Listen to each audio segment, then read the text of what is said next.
gabar gaari oo qurux badan aad u fiican laakiin nasiib darrada waxa weeye maalin walba alkulusay guursataa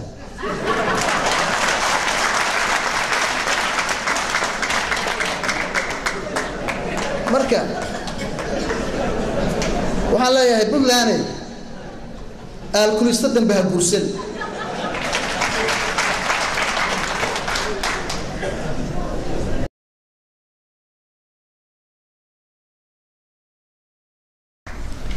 ugu dambeyn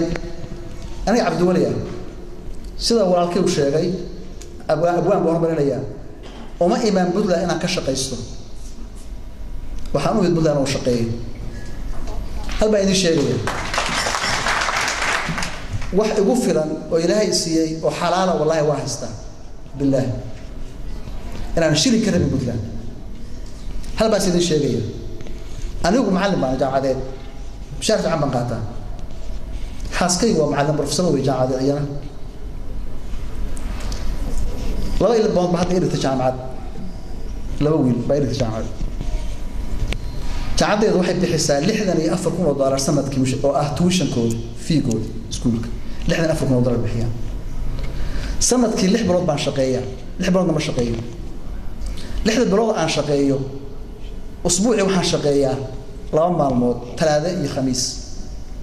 2 maalmood aan shaqeeyo maalintii waxaan shaqeeyaa 3 saacadood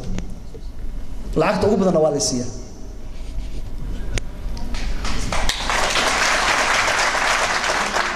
waxaan leeyahay pension waxaan leeyahay retirement